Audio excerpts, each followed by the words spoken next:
Cek. Sebentar lagi akan kita mulai. Kita persiapan dulu, cek seluruhnya.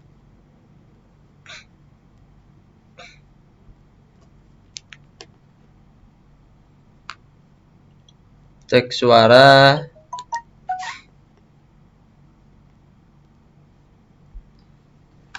Masih sama seperti kemarin-kemarin. Kita gunakan OBS. Teman-teman yang bertanya apa yang digunakan, aplikasi apa, ini namanya aplikasi OBS.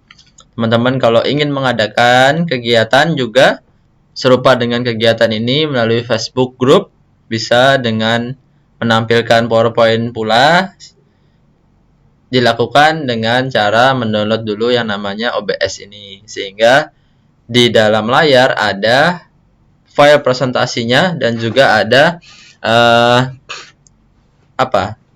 capture gambar dari yang menyampaikan.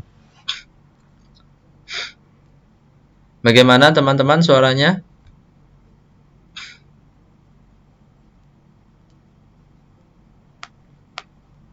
Sudah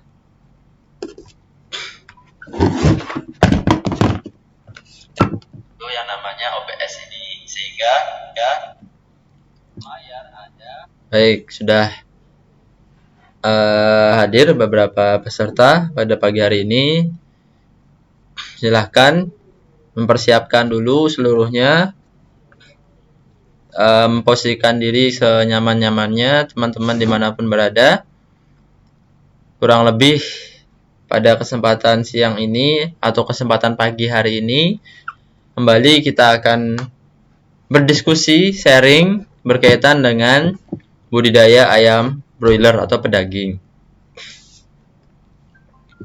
Di sesi akhir nanti, kawan-kawan juga bisa bertanya, boleh melalui room chatting yang ada di layar teman-teman sekalian. Beberapa yang sudah hadir ini dari beberapa daerah, ada dari Lampung, luar biasa Lampung. Salam untuk teman-teman di Lampung seluruhnya, Lampung Timur, Lampung Selatan, manapun. Itu kami juga sempat berkunjung ke sana beberapa kali, dari beberapa daerah, Pasir Sakti dan lain sebagainya.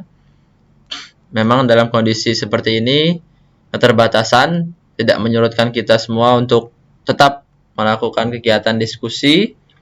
Hanya sementara waktu kita melalui daring atau online secara virtual seperti ini. Mudah-mudahan tidak menyurutkan minat dan semangat teman-teman sekalian.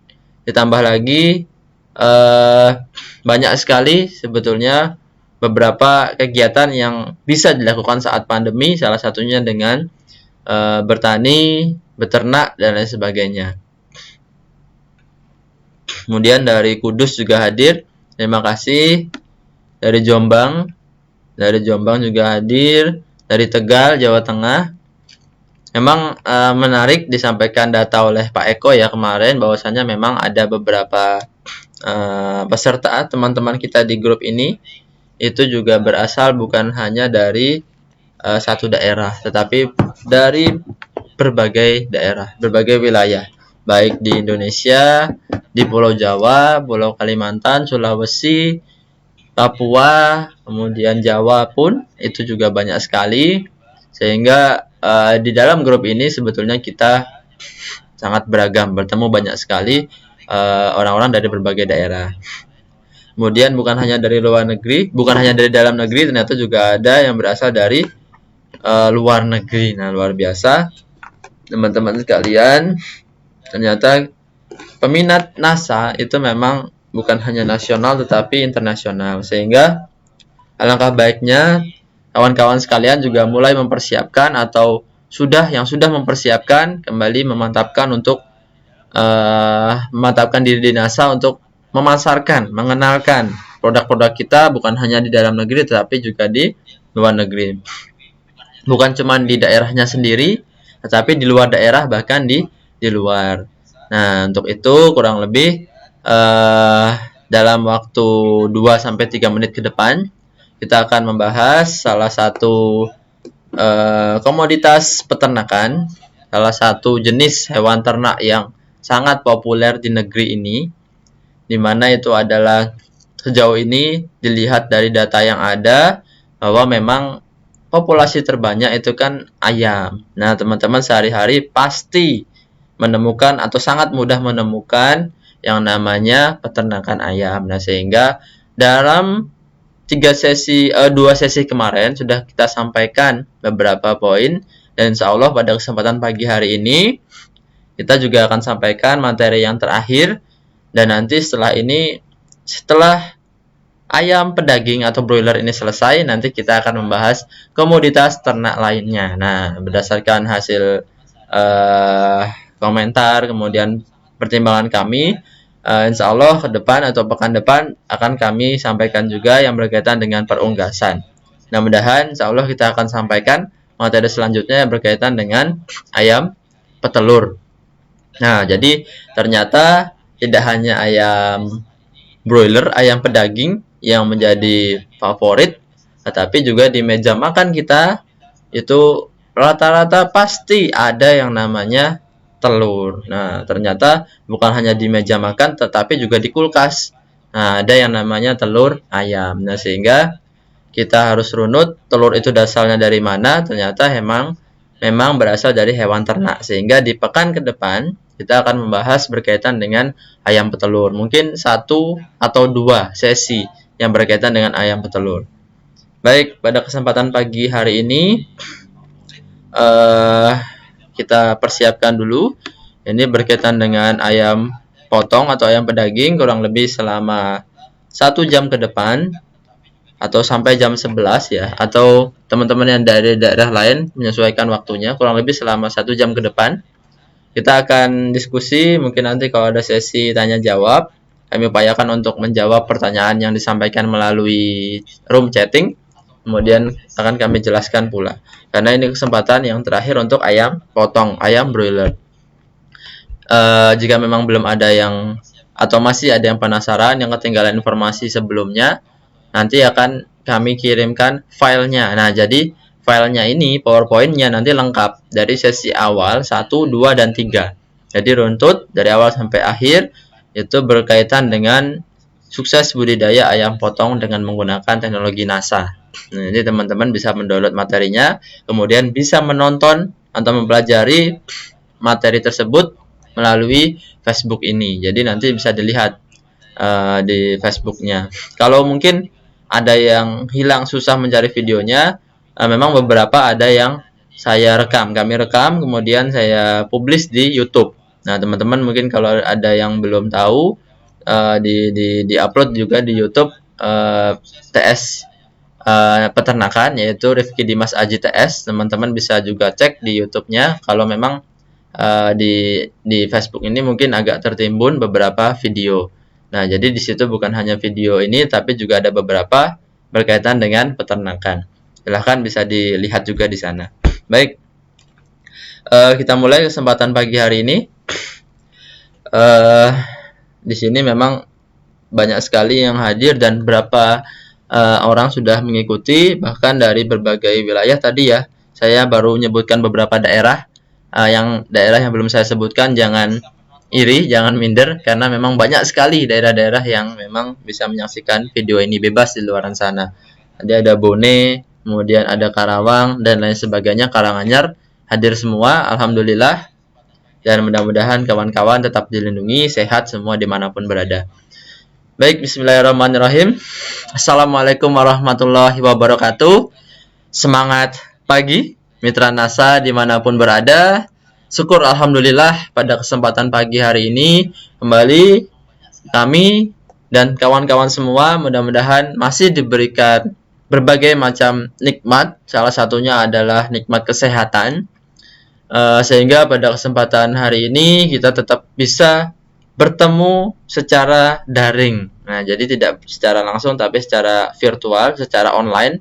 Mudah-mudahan tidak menyurutkan minat teman-teman sekalian untuk belajar, karena baru kemarin 2 hari yang lalu dihubungi oleh salah satu stokis dari Tulungagung. Beliau mengabarkan bahwa dengan adanya diskusi yang seperti ini alhamdulillah bisa mendapatkan manfaat sehingga salah satu peternak sapi perah di daerahnya meningkat jumlah susunya. Jadi yang namanya sapi perah itu produksi yang utama adalah susu.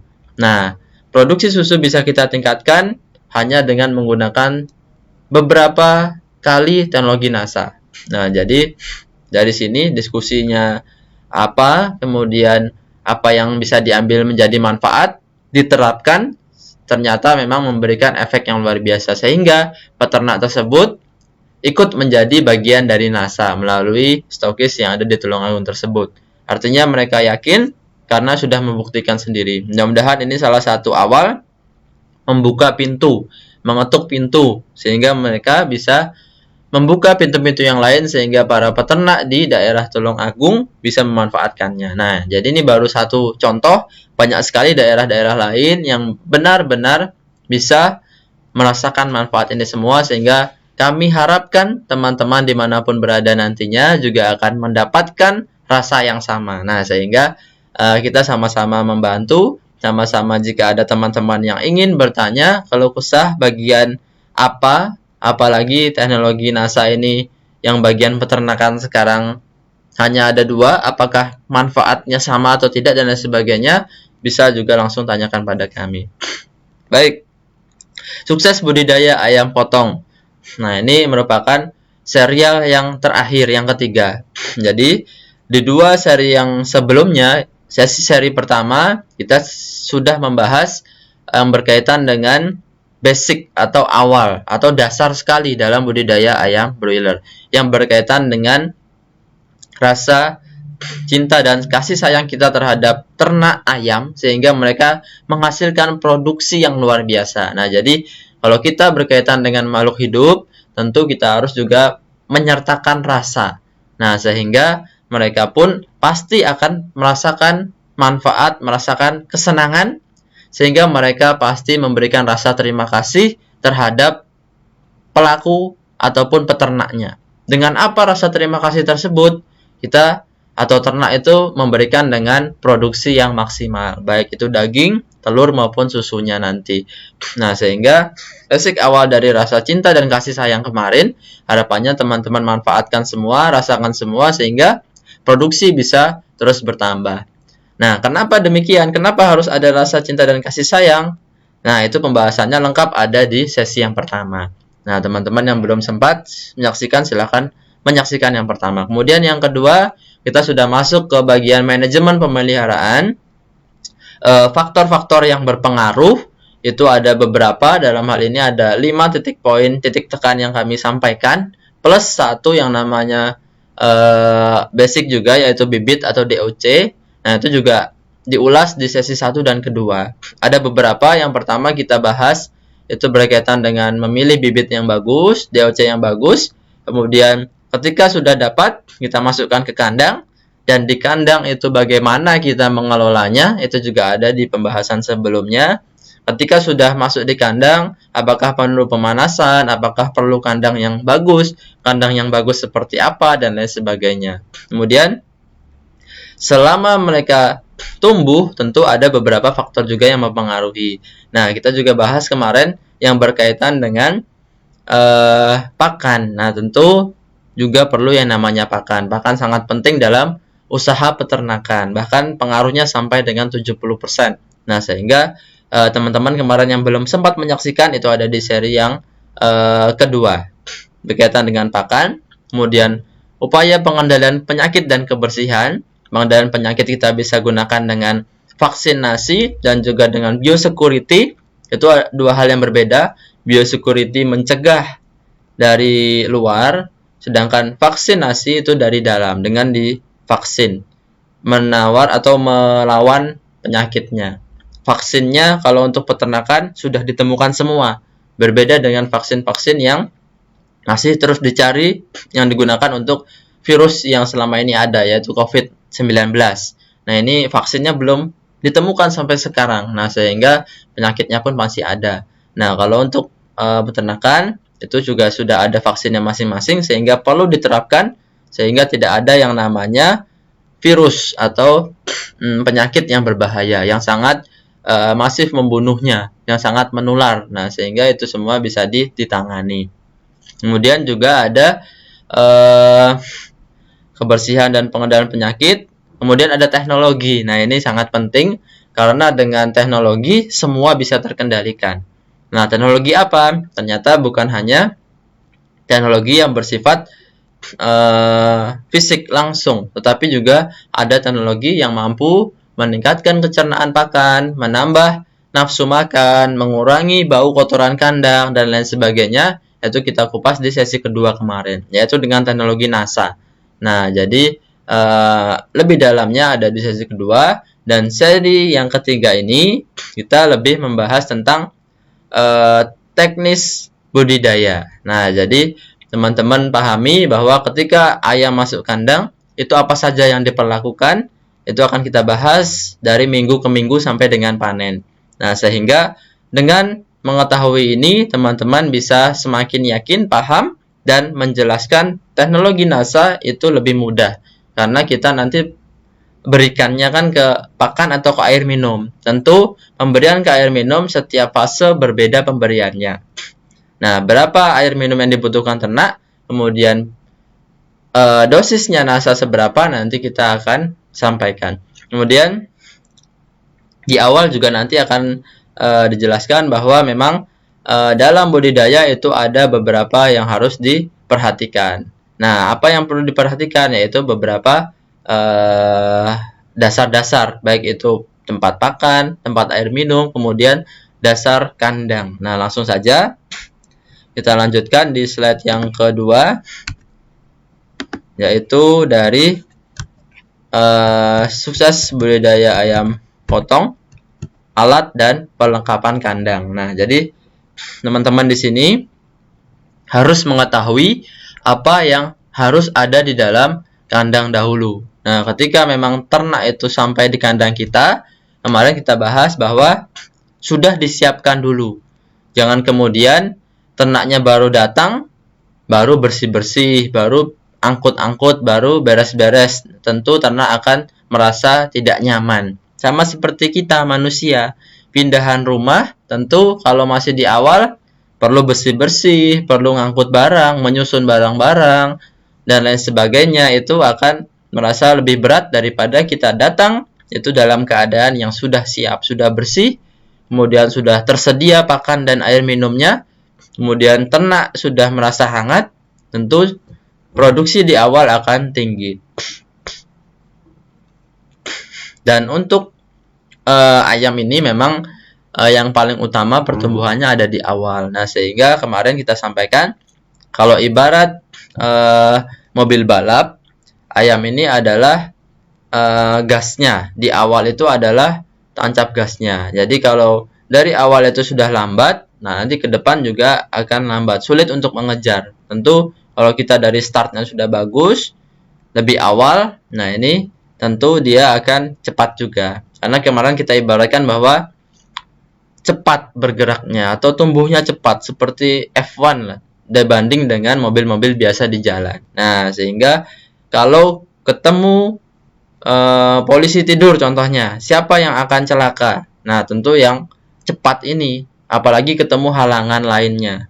Pasti kalau tabrakan, kecelakaan, yang berbahaya adalah yang ngebut, yang cepat. Nah, sehingga pengendaliannya harus dikendalikan secara sungguh-sungguh, secara fokus, intensif. Nah, itu yang namanya budidaya ayam broiler. Nah, untuk alas kandang, nah ini teman-teman bisa lihat, alas kandang disebut juga yang namanya liter. Nah, jadi kalau berkunjung ke peternakan, teman-teman bisa tanya langsung, Pak, ini liternya dari apa? Liter itu mereka sudah tahu, liter itu adalah alas kandang. Liter umumnya dari 3 bahan. Nah, yang pertama yang paling sering digunakan adalah sekam. Nah, yang paling sering adalah sekam dan serbuk gergaji. Nah, jadi ada 2. Jadi serbuk gergaji yang sudah halus itu dan juga sekam itu paling umum digunakan sebagai alas kandang bagi peternakan ayam. Nah, jadi ditebarkan, kemudian ratakan, nah itu sangat bagus untuk penyerapan kotorannya. Nah, jadi mengapa perlu diserap? Karena memang ayam ini dia mengeluarkan atau metabolismenya sangat cepat, sehingga cepat sekali mengeluarkan kotorannya. Yang kemarin, yang tadi belum sempat kering, sudah keluar lagi. Nah, sehingga basahnya makin menumpuk, sehingga perlu ada yang namanya penyerap. Siapa yang akan menyerap? Yaitu alas kandangnya, yaitu liter. Nah, jadi liternya ini nanti disusun tebalnya seberapa, kemudian di sesi-sesi akhir budidaya perlu diganti atau dibalik. Nah, jadi ini beberapa trik-trik juga bahwa memang dalam budidaya jangan sampai kotor.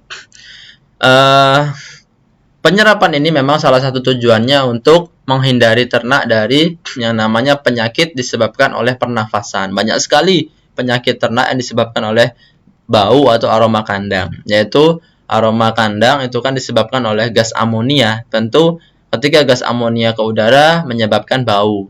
Nah, ketika ternak itu mengeluarkan kotorannya yang cair maupun yang basah, otomatis kalau kita sudah serap dengan baik, maka yang bebas ke udara akan berkurang. Nah, tentu kita sudah siapkan juga bagaimana caranya mengeluarkan atau mengurangi pakan dan kotoran ternak ini dengan minimal sekali, dengan mengurangi bau. Nah, tetapi itu juga harus dibarengi dengan pengelolaan lingkungan yang bagus, yaitu dengan tadi yang namanya liter. Nah, jadi ketika sudah dikeluarkan perlu diserap. Nah, mengapa tadi serbuk gergaji dan juga sekam? Tentu karena penyerapannya baik, penyerapannya tinggi. Nah, tetapi ciri yang sangat sederhana untuk mengecek bahwa lingkungan dasarnya bagus adalah kita duduk menyesuaikan, jongkok menyesuaikan dengan tinggi ayamnya. Nah, kemudian kita cium bau kandangnya. Nah, kita cium aroma-aroma kandangnya. Tentu kalau sudah kalau sudah kerasa baunya, tentu ini sudah menjadi evaluasi. Perlu ditambahkan lagi di atasnya atau dibalik. Nah, yang di bawah jadi di atas. Nah, jadi jarang yang menghabiskan semuanya diisi yang baru, tetapi umumnya adalah disebarkan lagi yang baru. Nah, jadi begitu kita jongkok, kita sudah sepantaran dengan ayam. Nah, tentu kita cium baunya sudah terasa bau, tentu itu sudah kendala. Nah, si ayam ini memang penciumannya agak rendah. Jadi, kalau kita sudah nyium bau, ayam itu sebetulnya belum begitu bau. Tetapi, rasa rangsangan sakit terhadap baunya itu lebih tinggi. Nah, sehingga mereka seringkali kurang sadar. Ternyata kandang sudah bau, tetapi tahu-tahu sakit. Nah, si ayam ini ya. Tetapi kalau ayam sudah merasakan bau, pasti dia sudah sakit. Karena zat-zat sarafnya itu rentan terhadap aroma, khususnya amonia. Sehingga penyakit penyebab pernafasan sangat tinggi. Apa contohnya? Yaitu ND. Umumnya ND umumnya adalah flu. Sempat ada flu burung ya dulu, sangat berbahaya. Sekarang sudah ditemukan obatnya. Kemudian ada juga CRD, nah penyakit-penyakit pernafasan. Kemudian ada snot, korisa, dan lain sebagainya. Itu memang karena gas amonia ini menyakitkan bagi mereka, sehingga perlu ada penyerapan yang baik, yang bagus. Nah, sehingga perlu ada pengendalian bagi alas kandang. Nah, jadi teman-teman silahkan besok dipantau kalau ke peternak, melihat kondisi kandangnya, jongkok duduk di bawah. Kalau sudah kerasa bau, mungkin disarankan untuk ditambahkan atau dibalik. Nah, dan di akhir budidaya umumnya dasar atau liter ini masih bisa memiliki harga jual karena dapat menghasilkan pupuk. Begitu selesai, tentu itu adalah timbunan kotoran dan sudah basah, tinggal diperam, ini sudah menjadi pupuk kompos. Nah, jadi seringkali masih bisa dimanfaatkan. Nah, alas kandang tadi ternyata bukan cuman sekam dan juga serbuk gergaji, tetapi ada beberapa. Memang beberapa daerah memanfaatkan apa yang ada di sana. Ada juga yang menggunakan jerami, ada juga yang menggunakan pasir. Nah, jadi tetap menyesuaikan apa yang ada di lokasinya. Kemudian yang selanjutnya adalah tempat minum. Nah, jadi teman-teman juga harus mengetahui bahwa memang ada yang namanya tempat atau zona khusus tempat pemberian pakan dan air minum. Nah, jadi kalau untuk ayam yang baru awal itu tidak perlu digantung ya, tidak perlu seperti ini diberinya. Walaupun digantung, berikan yang terdekat, paling tidak sedadanya. Nah, sehingga ayam itu bisa untuk minum air minumnya. Nah, jadi tetap kita menyesuaikan kondisi ayam. Nanti bertahap kita akan naikkan tempat minum maupun pakannya. Nah, jadi ada feeder, tempat pakan, ada juga drinker. Nah, ini ada juga tempat air minum. Ini yang manual semua. Kalau kemarin kita sempat bahas close house, tentu itu sudah menggunakan otomatis semuanya. Tidak ada yang manual. Jadi menggunakan mesin. Hanya mesin, di atasnya ada selangnya, ada alirannya. Nah, ini tentu akan mudah sekali merasakan. Nah, jadi seperti itu teman-teman dari manajemen di awal. Kemudian untuk yang selanjutnya, ini adalah teknis pemeliharaan ayam tadi yang sempat kami sampaikan. Jadi di awal-awal minggu, jadi nanti akan kita bahas dari minggu pertama sampai dengan ke-5, sampai dengan panen. Di minggu pertama ini, kita bisa berikan pakan secukupnya. Kurang lebih, umumnya ini adalah yang kami sampaikan data yang umum, yang beredar luas. SOP dari budidaya ayam broiler. Nah, umumnya di awal itu pemberian pakan itu sangat sedikit. Cukup 17 gram per ekor. Nah, itu per harinya. Nah, atau 1,7 kg untuk 100 ekor ayam. Nah, jadi pemberian ini menyesuaikan dengan populasinya. Pemberian pakan di awal-awal, di minggu awal, tentu dengan kualitas yang bagus. Di sesi yang kedua kemarin kita bahas tentang pakan juga. Di sana ada pembagian pakan antara minggu 1, minggu 2, minggu 3. Nah, jadi memang di awal ini protein yang dibutuhkan sangat tinggi. Ini sampai dengan 24%. 22-24%. Yang paling umum kemarin kita sampaikan ada yang namanya 511, BR1. Banyak sekali beberapa jenis pakan di luar sana yang sudah mencukupi nilai nutrisi ayam. Nah, kemudian bukan cuma pakan, ternyata di minggu di fase awal ini ada yang namanya vaksinasi. Nah, ini umum dilakukan juga. Vaksin itu dilakukan umumnya ada 3 cara. Nah, ini cara-cara ini bisa dipilih, tidak harus semuanya dilakukan. Karena yang tidak biasa menyuntik kadang repot, takut, dan seringkali malah bahaya. Nah, jadi ada beberapa pilihan yang lain. Ada dengan diberikan ke air minum, ada juga yang dilakukan dengan tetes mata. Nah, jadi teman-teman bisa lakukan yang bisa saja, yang mudah.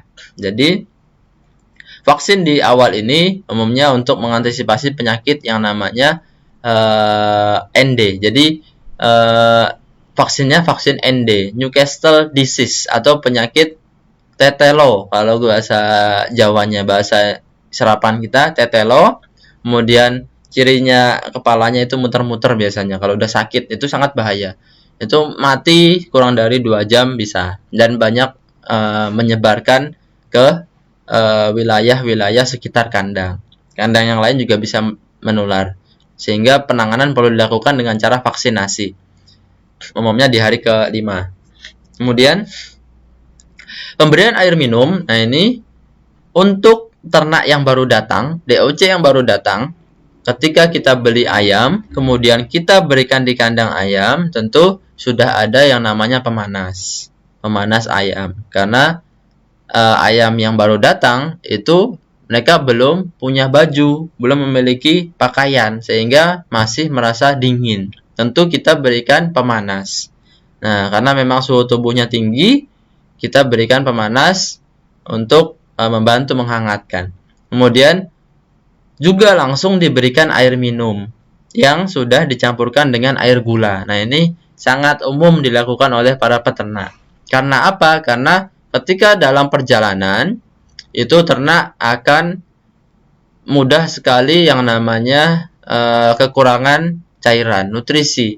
Nah, sehingga kita harus kembalikan secara cepat dengan tambahan glukosa, dengan air gula, campuran air gula. Nah, di fase ini juga sudah langsung bisa kita berikan campuran dari teknologi NASA. Nah, baik itu POC ditambah dengan hormonik, diambil satu tutup untuk 5 liter ataupun 10 liter, itu tidak masalah, dicampur dengan air gulanya. Nah, sehingga pemberian ini menjadi efektif. Selain air gula juga menggunakan teknologi NASA. Sehingga dari awal, ketika ternak itu sedang lelah, sudah capek perjalanan jauh dari hatchery atau dari penetasan sampai dengan kandang kita, tentu harus ada zat yang mempercepat mengembalikan daya tahan tubuhnya, sehingga perlu campurannya. Nah, oleh karena itu, teman-teman bisa langsung berikan atau langsung siapkan air gula yang sudah dicampur dengan teknologi NASA. Kemudian, berapa banyak air minumnya? Nah, di fase awal ini membutuhkan air yang tidak begitu banyak. Jumlah air minum di fase-fase awal adalah cukup 1,8 liter per hari kalau di kandang ada 100 ekor. Nah, jadi kalau gula kita berikan 50 gram per liter air, kurang lebih butuh 100 gram. Dan kalau Viterna atau POC atau harmonik itu kita biasa berikan satu tutup untuk 10 liter. Nah, itu cukup, sementara kita berikan satu tutup itu dicampur dengan 5 liter. Nah, agar lebih maksimal. Tidak apa-apa. 5 liter atau 10 liter pun tidak apa-apa. Cuman memang beberapa hasil semakin banyak semakin bagus. Nah, tapi tetap menghitungkan cost-nya nanti. Nah, kalau ada 1000 ekor, berarti tinggal ditambah 10 dikali 10 kalinya, yaitu kurang lebih 18 liter. Nah, jadi kebutuhan NASA menyesuaikan kebutuhan air minumnya, hariannya. Karena sering sekali banyak yang bertanya, Pak, apa tidak ditambahkan dosisnya di hari minggu kedua, ketiga, keempat karena ternak semakin besar? Nah, tentu kalau ternak semakin besar, konsumsi air minumnya juga akan semakin banyak. Nah, sehingga ketika air makin banyak, tentu membutuhkan NASA juga yang semakin banyak. Karena tadi 10 liter air itu satu tutup. Tentu kalau sudah 100 liter jadi 10 tutup. Nanti akan kita lihat di minggu kedua, ketiga, keempat, dan kelima berapa jumlah air minumnya. Nah, sehingga kurang lebih hampir bisa kita simpulkan, kalau kita pelihara 1000 ekor, sampai dengan panen paling tidak membutuhkan antara 6 botol teknologi NASA. Nah, sehingga teman-teman nanti juga bisa menghitung sendiri kebutuhan air per minggu seberapa, kemudian nanti dihitung dengan NASA-nya butuh berapa. Nah, sehingga tidak ada yang bingung lagi berapa dosisnya, kemudian mengapa sama saja sampai dengan akhir. Nah, ini adalah minggu yang kedua. Pakan memang sudah bertambah. Nah, jadi semakin besar ayam tentu membutuhkan pakan yang semakin banyak. Pakan sudah 43 gram per hari per ekor atau 4,3 kg untuk 100 ekor ayam. Nah, jadi kalau 1000 ekor 43 kilo. Nah, jadi seperti itu teman-teman, kebutuhan pakan dan kebutuhan airnya. Di minggu kedua pun sudah meningkat. Air minum butuh 3,1 liter per hari. Nah, ini kalau 100 ekor. Tadi kan 1,8, hampir 2 kali lipatnya. Tentu pemberian NASA pun nantinya akan menjadi 2 kali lipatnya. Nah, sehingga kebutuhan air minum ini yang perlu kita kendalikan. Karena ayam itu sukanya minum, sukanya air minum. Apalagi kalau kondisinya itu panas, kondisinya sedang panas. Kemudian di minggu yang ketiga atau di hari yang ke-15 sampai 21 hari, itu pakannya juga akan meningkat. Air minum juga akan meningkat. Nah, jadi di minggu ketiga ini atau 15 sampai 21 hari ini juga ada yang namanya vaksinasi. Nah, jadi umumnya vaksin ini dilakukan selama 3 kali, tetapi tetap menyesuaikan manajemen pemeliharaan dari para peternak yang ada. Ada yang hanya sekali, ada yang 3 kali, ada yang lebih dari 3 kali pun ada beberapa. Nah, sehingga tetap harus mengkondisikan. Di minggu yang ketiga ini kita berikan biasanya vaksin yang namanya vaksin IBD. IBD ini biasa kita sebut dengan Gumboro. Nah, atau Gumboro. Gumboro ini penyakit yang juga berbahaya. Bursal disease IBD itu bursal disease BD. Nah, itu menyerang dari organ-organ. Nah, sehingga yang disebabkan oleh virus ini juga berbahaya, perlu yang dilakukan yang namanya vaksinasi. Nah, umur 15 atau 21 ini dilakukan vaksinasi. Nah, di umur 15 ini biasanya dilakukan tadi gumboro. Dan di hari ke-21 ini dilakukan vaksin ND yang kedua. Nah, jadi di minggu ketiga ini vaksinnya 2 kali, di hari yang ke-15 dan hari ke-21. Nah, ini yang umum dilakukan untuk mencegah datangnya penyakit yang disebabkan oleh gumboro dan juga oleh ND. Nah, jadi di minggu ketiga selain pakannya pun meningkat dan air minumnya meningkat, juga ada manajemen yang namanya vaksinasi.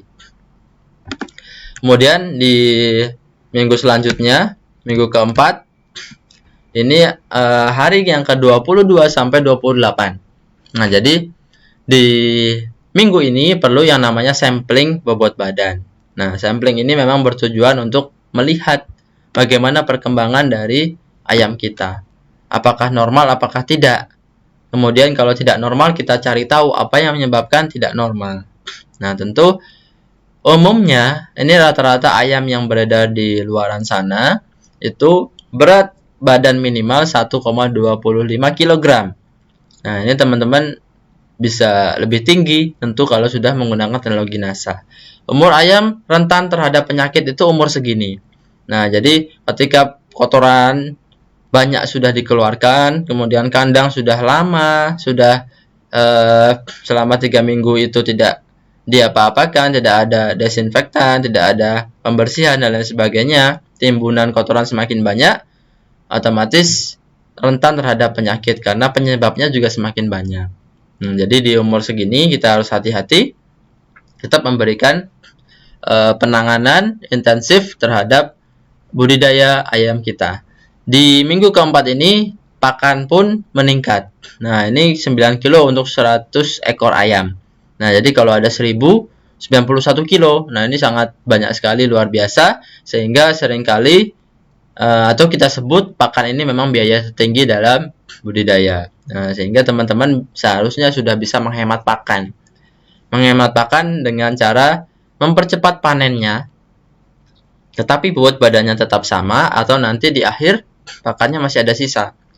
Nah, jadi kita bisa lakukan penghematan pakan juga dengan teknologi NASA. Air minum juga meningkat 7,7 liter per 100 ekor. Nah, jadi di fase ini kita tahu bahwa kebutuhan air minum 7 liter. 7 liter ini kalau kita berikan teknologi NASA itu kan sangat cukup. Kalau satu tutup untuk 10 liter air. Nah, jadi ini bisa menjadikan dasar kita untuk menjelaskan bahwa kebutuhan air minumnya itu adalah cukup seperti itu. Nah, ini minggu yang terakhir. Minggu yang kelima ini dilakukan sampling. Nah, ini seperti di gambar bahwa memang sudah sampai bobot-bobot yang konsumsi. Teman-teman tahu bahwa ayam itu sangat beragam konsumsinya. Pasarnya. Ada yang targetnya adalah warung padang. Otomatis kita panen ayam yang lebih kecil. Yang itu usia-usia di bawah 2 kg per ekornya. Di usia-usia ini 29-30 hari. Usia-usia yang kecil. Nah, sehingga lebih awal untuk dipanen. Nah, ada juga yang lebih dari 32 hari yang menghendaki bobot lebih dari 2 ekor di restoran, kemudian di hotel-hotel. Nah, jadi memang menyesuaikan pasarnya. Nah, sehingga pengawasan ini atau penimbangan ini juga penting untuk mengira-ngira hasil kita. Nah, jadi di fase kelima ini ternyata di lantai kandang itu juga perlu diawasi karena kotoran tadi semakin banyak juga dan mulai berkurang karena memang sudah terikat dengan air, otomatis dia akan menjadi kecil, lebih kecil. Nah, ini akan menjadi tidak baik kalau tidak kita tambahkan atau kita balik atau bahkan kita kurangi dan isi yang baru. Nah, ini tidak baik karena memang penyakit sudah banyak sekali karena itu timbunan dari kotoran ayam. Kemudian di minggu yang kelima ini pakan ayam juga semakin bertambah, dan di akhir-akhir ini tidak memerlukan pakan dengan kualitas yang sebaik dari minggu yang pertama tadi. Bisa kita kurangi kualitasnya. Nah, sehingga cukup dengan 20%, 19% kadar proteinnya sudah cukup. Itu pakannya lebih murah harganya. Nah, dan air minumnya itu masih sama seperti tadi, kurang lebih 7,7 liter per hari per ekor. Tetapi alangkah baiknya untuk air minum ini kita siapkan secara ad libitum. Ad libitum itu adalah memberikan secara terus-menerus, bebas, selalu tersedia. Nah, jadi si ayam ini akan terus minum, itu sangat baik juga untuk tubuhnya. Nah, jadi di minggu kelima ini dilakukan sampling ayam, pertumbuhan yang baik, berat badannya 1,8 sampai 2 kg.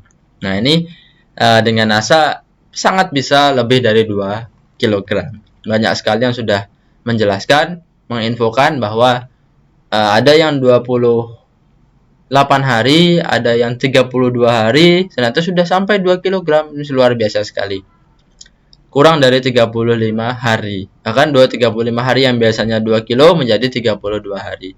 Nah, jadi dengan percepatan ini kita akan menghemat yang namanya pakan, menghemat juga yang namanya siklus produksi, bisa menjadi lebih cepat, kemudian bisa istirahat kandang lagi, kemudian diisi lagi, jadi setahun bisa maju, kemudian juga kita bisa meningkatkan nilai produksi ayamnya, lebih sehat dan kematiannya jauh lebih menurun, lebih berkurang. Nah, kemudian teman-teman harus tahu juga bahwa ini yang kita terus proseskan yaitu Fiterna. Mudah-mudahan dalam waktu dekat ini keluar, tetapi memang kami juga belum tahu karena yang mengurus semuanya adalah dari Dinas atau Kementerian Pertanian, sehingga kami menunggu hasil yang sudah keluar dari kementerian. Nah, informasinya memang progresnya semakin baik sampai dengan fase yang terakhir ini, mudah-mudahan dalam waktu dekat akan kembali kami edarkan. Untuk Fiterna maupun POC NASA, nah ini fungsinya adalah seperti ini, mekanismenya sama, adalah suplemen nutrisi ternak organik yang tersusun atas nutrisi murni. Nah, jadi bukan mikroorganisme, kemudian bukan bahan mentah, tetapi ini adalah nutrisi murni, nutrisi yang sudah jadi dan siap pakai. Nah, jadi langsung siap dimanfaatkan oleh ayam, oleh ternak. Langsung masuk ke air minum dan mengikuti saluran pencernaan sampai dengan ujungnya. Ujungnya siapa? Ujungnya ini yang bagian serap menyerap, yaitu di bagian usus halusnya. Nah, jadi bagian ini akan membawa pakan yang juga maksimal, sehingga dengan adanya teknologi NASA membantu penyerapan. Nah, sehingga pakan yang masuk tadi akan diserap secara maksimal. Ketika akan diserap maksimal, otomatis kita akan menghemat pakan. Kenapa? Karena tidak banyak pakan yang terbuang. Kemudian, ketika tidak banyak pakan yang terbuang, tentu bisa mengurangi bau, mengurangi kotoran ayam. Kotoran ayam terkurangi, otomatis kita bisa melakukan pencegahan penyakit yang ekstra, yang sangat baik, yang viral, karena memang menyakitkan tadi yang paling banyak dari pernapasan si ayam. Nah, ternyata kita bisa cegah dari awalnya. Jadi dari pakan yang masuk sampai dengan akhir pengeluaran itu kita bisa cegah adanya dari penyakit. Kemudian dari sistem kerjanya, kalau kita lihat manfaatnya memang secara umum manfaatnya adalah 3K atau K3. Kita juga sempat sampaikan di pertemuan sebelumnya. Dari segi kuantitas, kualitas, dan kesehatan. Nah, jadi teman-teman perlu tahu di bagian ayam pedaging itu kuantitasnya umumnya adalah di bagian pertumbuhan yang lebih cepat. Kemudian di waktu panen yang lebih singkat dan FCR-nya rendah. Nah, jadi kalau yang belum tahu apa itu FCR, FCR adalah kepanjangan atau kependekan dari Feed Conversion Ratio. Nah, jadi konversi pakan dalam ayam.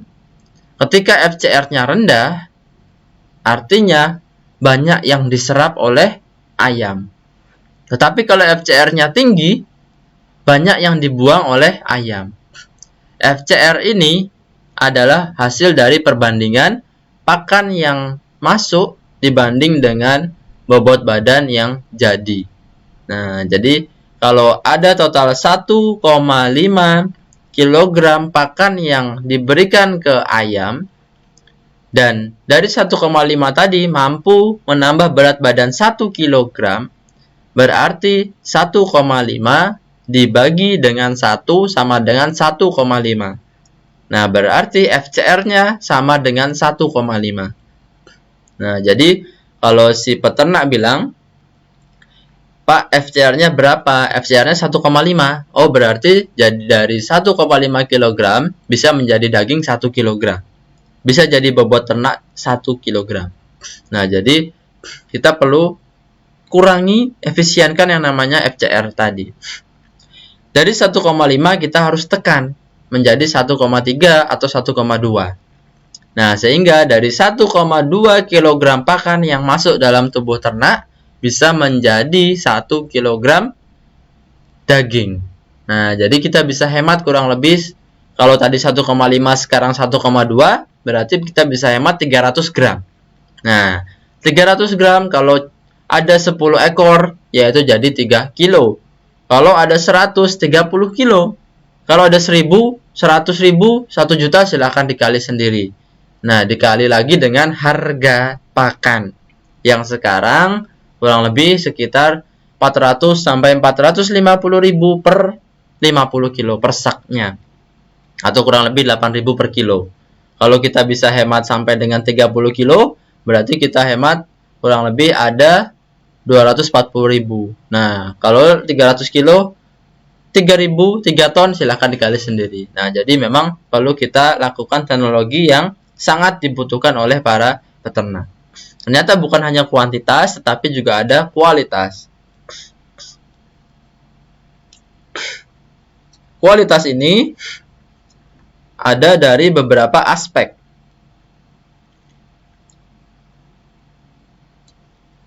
Dari beberapa aspek, yaitu dari kandungan nutrisi dagingnya. Nah, jadi teman-teman sekalian perlu tahu, ketika ada yang namanya nutrisi masuk, tentu akan menjadikan daging atau menjadikan apa yang dihasilkan oleh ternak juga akan meningkatkan nilai nutrisinya. Nah, jadi kalau disebutan peternakan dengan pangan dengan pakan itu ada perbedaan. Nah, jadi kalau kita bilang nutrisi, itu adalah nutrisi dari tujuannya adalah untuk ternak. Jadi nutrisi dari pakannya, proteinnya sekian, lemaknya sekian, dan lain sebagainya. Tapi kalau sudah jadi makanan, nutrisi ini akan dirubah menjadi gizi. Nah, jadi kualitas makanan yang bagus, yaitu gizinya tinggi. Dan kualitas daging yang bagus, atau nilai gizi dari daging, itu ditentukan oleh nilai proteinnya. Sehingga ketika proteinnya tinggi, otomatis nilai gizinya tinggi. Sehingga kualitasnya bagus. Nah, sehingga dengan penggunaan teknologi NASA, mudah-mudahan kita masih ada kesempatan waktu, dan apabila veteran nanti sudah keluar, nanti akan kita kupas. Kita akan bahas juga mungkin di grup ini juga. Kita bedah apa kemudian isi kandungannya, kemudian manfaat detailnya, kemudian nanti bagaimana cara budidaya dan kelebihan kekurangan. Tentunya banyak sekali kelebihannya. Kemudian nanti akan kita bahas di seperti ini juga. Nah, sehingga kita dapatkan bahwa dari kandungan salah satunya adalah protein atau asam amino. Nah, sehingga ketika tadi masuk dalam tubuh ternak, terkonversi menjadi daging, otomatis menjadi daging yang proteinnya tinggi atau nilai nutrisinya tinggi. Nah, sehingga kadar protein daging menjadi meningkat. Nah, ternyata dalam tubuh ternak itu bukan hanya daging, tetapi juga ada yang lain. Ada lemak, kemudian ada organ-organ yang tidak dibutuhkan ketika sudah dipotong. Nah, ternyata yang ditekan bukan hanya yang ditingkatkan itu ternyata protein, tetapi ada yang harus dikorbankan, dikurangi. Karena dalam 100% kandungan unsur dari nilai nutrisi tadi, itu salah satunya ada lemaknya. Jadi ada protein, ada lemak, ada karbohidrat, kemudian ada sumber gizi yang lain, itu totalnya 100%. Nah, sehingga apabila ada satu yang meningkat, ada satu yang menurun. Karena kalau 100%, kalau 50-50, satu jadi 55, otomatis satu jadi 45. Nah, dalam hal ini yang ditekan siapa? Ternyata lemaknya. Ketika protein tinggi, lemak akan ditekan, menurun. Nah, tentu lemak ini dari sumber kolesterol, sehingga daging-daging yang sudah menggunakan teknologi NASA, kadar kolesterolnya menjadi menurun. Nah, jadi seperti itu teman-teman. Dan ciri lagi adalah ketika proteinnya bagus, itu dia menjadi lebih padat dan warnanya nanti lebih merah, lebih enak kalau kita coba rasakan. Nah, kemudian bukan hanya dari segi kuantitas dan kualitas, dan juga ada yang namanya kesehatan. Kesehatan bagi siapa? Bagi ternak itu sendiri, juga bagi lingkungannya. Ternak tumbuh dengan sehat, aman, normal, nyaman, karena memang salah satu kandungannya adalah protein. Dan juga ada vitamin. Nah, jadi vitamin ini kalau dari teman-teman peternak sudah ada menggunakan vitamin yang lain, bisa digantikan dengan vitamin dari NASA. Tetapi kalau vaksin itu tetap diberikan. Nah, jangan dihentikan karena itu pencegahan dari penyakit. Nah, jadi berbeda. Dan di kesehatan ini, fungsi dari kesehatannya dengan adanya vitamin akan menjaga dari penyakit yang datang. Nah, jadi teman-teman sekalian, jangan kemudian nunggu penyakit datang baru kita berikan, tetapi alangkah baiknya kita berikan dulu sebelum penyakit itu pada datang. Nah, jadi ketika penyakit datang, kita sudah kuat untuk paling tidak bertahan. Nah, efeknya apa? Efeknya tidak terserang penyakit dan ternak akan tumbuh secara sehat. Nah, di poin ini juga bagi lingkungan, kesehatan akan terjaga. Bau kotoran juga akan berkurang. Nah, jadi kalau ada para peternak yang bilang dengan menggunakan teknologi NASA kandangnya sudah tidak berbau, nah itu ternyata alasannya adalah seperti tadi, bahwa sudah banyak yang diserap oleh tubuh dan yang dikeluarkan hanya betul-betul sisa-sisa yang tidak bisa dimanfaatkan oleh tubuh.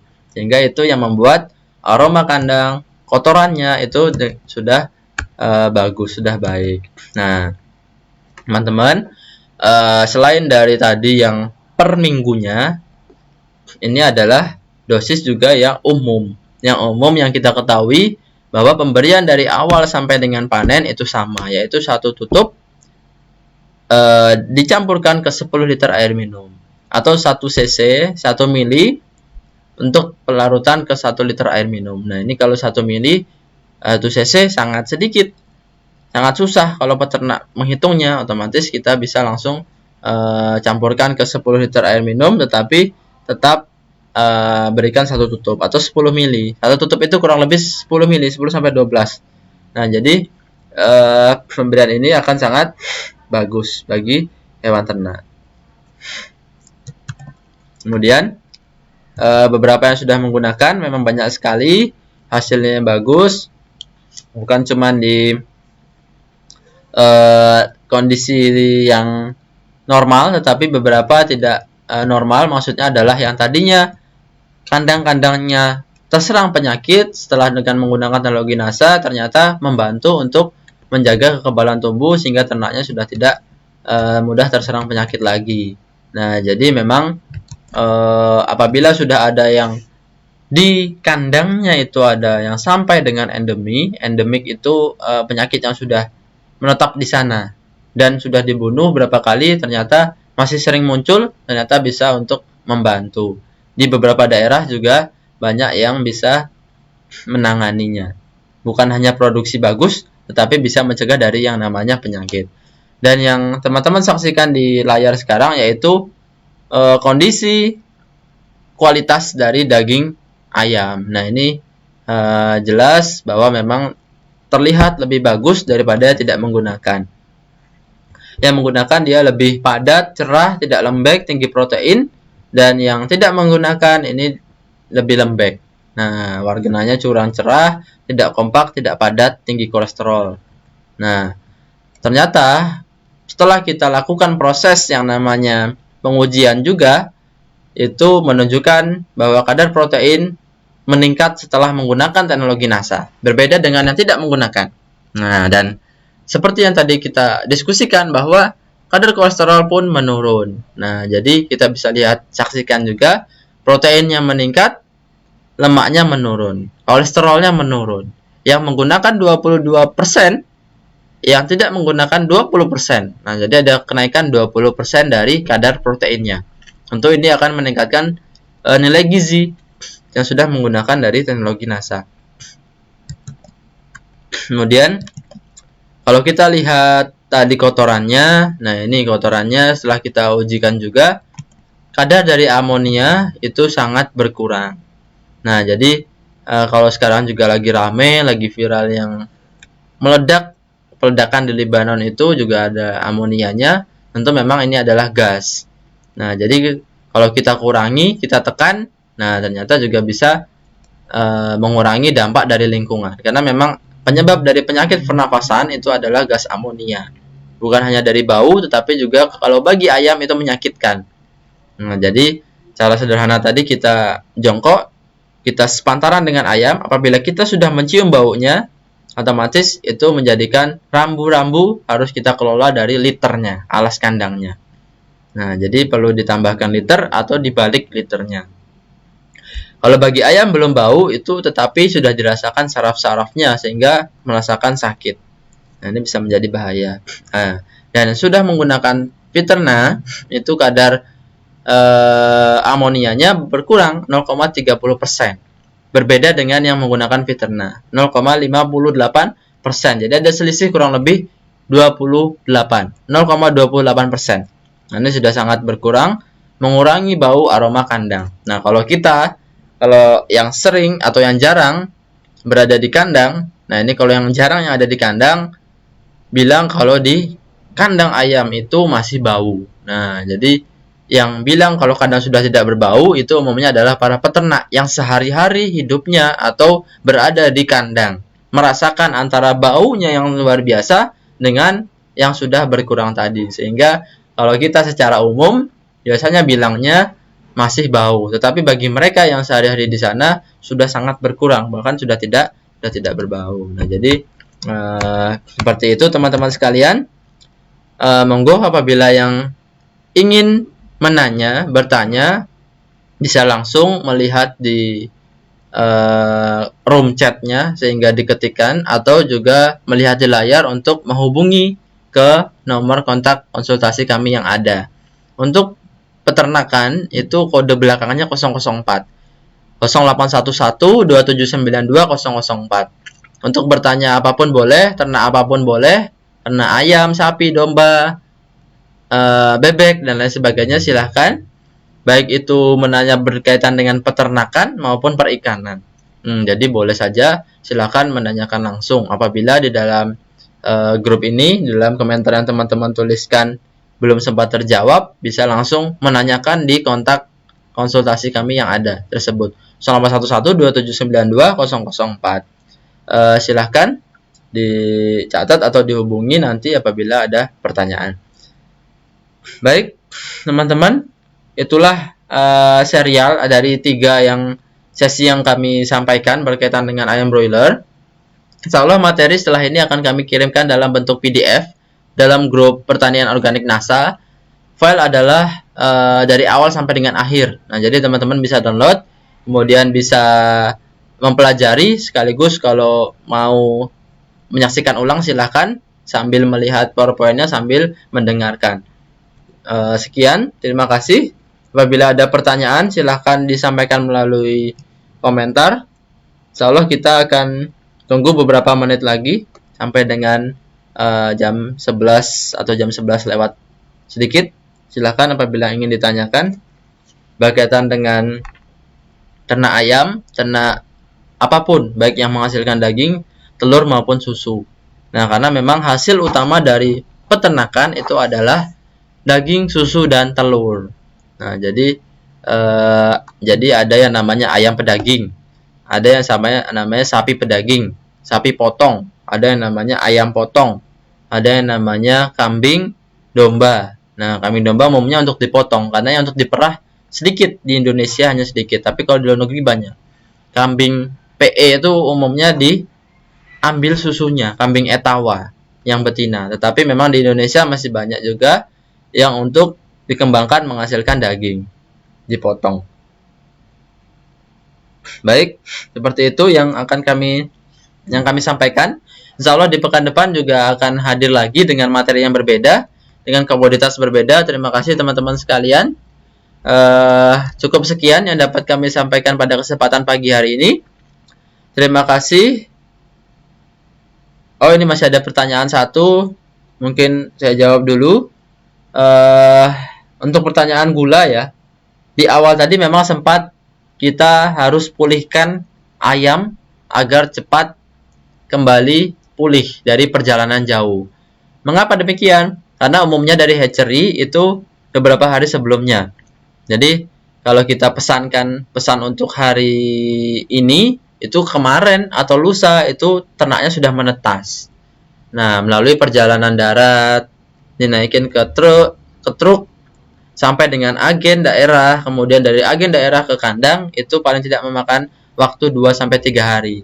Padahal kalau kita berikan pakan itu paling tidak 6-1 hari, 6 jam sampai 1 hari itu sudah harusnya kita berikan pakan. Tetapi kalaupun tidak diberikan pakan itu tidak apa-apa. Karena apa? Karena si ayam itu masih punya cadangan makanan dari kuning telur yang ada di telurnya yang sebelum menetas. Jadi cadangan itu masih bisa bertahan sampai dengan 3 hari. Tetapi kalau dia sudah habis, itu sangat berbahaya karena bisa menyebabkan genetiknya menurun kualitasnya. Tentu ketika sudah sampai harus kita genjot lagi, kembalikan seperti ayam baru menetas. Nah, dengan cara apa? Salah satunya adalah dengan diberikan air gula. Nah, kalau air gula diganti dengan tetes atau molasses itu bagaimana? Nah, tentu di lapangan hal tersebut jarang digunakan untuk digunakan peternak untuk mengganti gulanya. Karena apa? Karena yang kandungan glukosanya yang utama itu ada dari gula. Nah, bukan dari molasses. Kalau kita lihat pembentukan gula, itu yang utama adalah tebu diambil, diperas, kemudian dijadikan gula. Dan limbahnya adalah molasses atau tetes yang warnanya hitam itu. Nah, walaupun ada kadar glukosa, tetapi memang itu hasil dari akhir sampingan, sehingga dikhawatirkan akan berbahaya. Berbeda kalau kita bikin pakan fermentasi atau kita bikin molasses kita campur dalam air kolam. Nah, sehingga itu tidak langsung ke tubuh ternak, tetapi ini langsung diberikan ke ayam broiler yang masih bayi, masih kecil. Tentu kalau ayam masih kecil, kita masih kecil, sangat rentan yang namanya penyakit. Nah, sehingga sebaiknya tetap kita berikan air gula, sehingga itu semua tidak berbahaya. Kemudian, kalau misalnya penggunaan produk dari NASA terlalu banyak atau berlebihan, apa lebih bagus atau tidak? Nah, ini mana tadi? Nah, ini teknologi NASA yang berlebihan itu tidak apa-apa. Jadi dosis idealnya, minimalnya sudah kami cantumkan, yaitu 1 tutup per ekor per hari tadi. Kemudian 1 tutup per 10 liter air minum diberikan setiap hari sesuai dengan air minumnya, itu sudah dosis yang optimal. Untuk lebih dan kurangnya, tentu kalau kurang nanti kurang bagus ya, tetapi kalau lebih, beberapa peternak merasakan manfaat juga yang lebih. Nah, sehingga tidak masalah, justru malah bisa lebih bagus. Tentu tetap ada kadarnya, dan setiap ternak itu mempunyai kepekaannya masing-masing terhadap zat-zat yang berlebihan. Kalian tidak 2 kali lipat sampai 3 kali lipatnya tidak apa-apa, tidak berbahaya. Nah, jadi seperti itu Pak Ahmad Yani. Nah, ini yang tanya. Kemudian kalau dikasih pakan jagung bisa stres nggak Pak? Tentu kalau ayam, itu yang utama adalah ayam makannya jagung Pak. Nah, Bu Mariati, oh makannya jagung Bu. Nah, jadi yang utama adalah makan jagung. Karena apa? Karena kebutuhan energi ayam itu tinggi, kurang lebih tadi sekitar 3000 kcal. Energi yang tinggi itu dipenuhi dari siapa? Yang paling tinggi pakannya adalah dari pakan yang disumberkan dari jagung. Nah, jadi jagung ini umumnya adalah 50% dari campuran pakan ayam yang di pabrikan sana. Jadi dari campuran antara katul, polar, kemudian ada vitamin-vitamin, asam amino macam-macam yang dari pakan jadi pabrik itu, kemudian 45 sampai 50%-nya adalah jagung giling halus.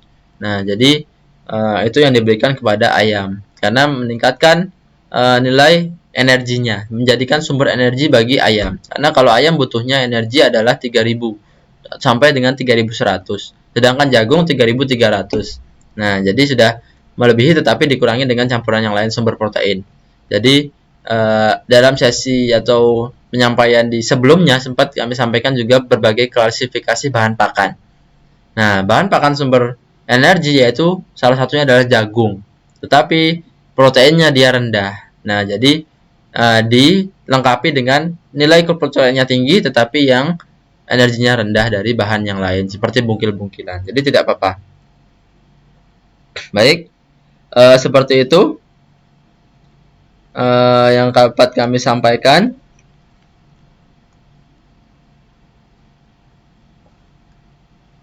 Apabila masih ada yang ingin ditanyakan, silakan menghubungi kontak kami yang ada. Silakan kalau ada yang mau beternak juga boleh. Pembelian jagung mulai umur berapa? Kalau ayam potong yang saya jual kalau dikasih pakan jagung, kenapa malah susut bobotnya? Nah, ini lain daripada yang lain ini berarti. Ini ayam potong yang seharusnya diberikan jagung yang terbaik. Nah, karena memang kualitas jagung pun beragam. Dan ada titik kritisnya. Titik kritisnya apa? Yang namanya jamur aflatoksin. Nah, ini yang berbahaya. Nah, sehingga kalau kita membuat pakan atau di video sebelumnya di sesi yang kedua, itu pembuatan pakan kalau memang tidak tahu sumber aslinya, itu mending tidak usah kita membuat pakan. Nah, karena apa? Karena namanya bahan yang ada di poultry, ya ini saya sampaikan permohonan maaf karena memang yang ditemukan di lapangan kalau kita lihat bahwa ada katul, ada dedak, itu kalau kita lihat keasliannya ya kalau memang kita tidak tahu sumbernya, mohon maaf itu sering dipalsukan. Bukan hanya itu, kadang juga tepung ikan pun ada yang dipalsukan sehingga kadar proteinnya sangat rendah. Begitupun jagung ada yang masih basah, kurang kering, dijual yang sudah berjamur. Nah, jadi kalau yang kualitasnya bagus-bagus itu mereka kirim ke industri pakan ternak. Tetapi yang katul yang sudah bahan-bahan yang tidak baik itu dijual di poultry shop. Tetapi memang itu tidak seluruhnya. Tapi yang sering kami temukan, katul atau dedak itu bisa dipalsukan dengan apa? Dengan sekam yang digiling halus. Nah, jadi kalau ada katul yang kok harganya cuma 1.500, harganya kok sangat murah. Nah, ini hati-hati juga. Nah, tentu kita tahu kalau harganya kisaran 3.000, 4.000. Nah, itu sudah dapat yang bagus. Dan jagung itu memang sekarang kalau langsung ke peternak, kalau ke petani memang ya kisaran 4.000, 5.000 dapat. Kalau di tempat-tempat yang tertentu 7.000, ada yang 7,5 itu memang jagung giling halus. Nah, jadi udah dilakukan proses setelahnya. Nah, jadi memang tentu kita juga harus tahu yang namanya kualitas bahan pakan. Pemberian jagung umur dari DOC tidak apa-apa, yang penting dia bisa makan. Kalau jagung utuh tentu nggak bisa makan karena ayam itu masih kecil. Nah, tentu preteli dulu. Kalaupun masih awal DOC itu juga belum bisa makan kalau hanya makan 1 butir, tetapi perlu digiling dulu. Makanya ada jagung giling halus, jagung giling kasar. Nah, ini biasanya jagung giling halus dicampur dengan katul, dicampur juga dengan pur atau pakan pabrikan. Nah, jadi dalam kondisi ini sudah bisa melengkapi nutrisi dari ayamnya. Baik, kurang lebih seperti itu. Terima kasih atas partisipasi teman-teman sekalian. Semoga apa yang bisa kami sampaikan pada kesempatan pagi hari ini dapat bermanfaat bagi kawan-kawan sekalian. Silahkan apabila bermanfaat videonya bisa dibagikan, kemudian di-share ke teman-teman yang mungkin pada kesempatan pagi hari ini belum bisa mengikuti agenda dalam pertemuan ini. Terima kasih. Billahi taufiq wal hidayah. Wassalamualaikum warahmatullahi wabarakatuh. Tetap sehat, tetap semangat dan selalu semangat pagi.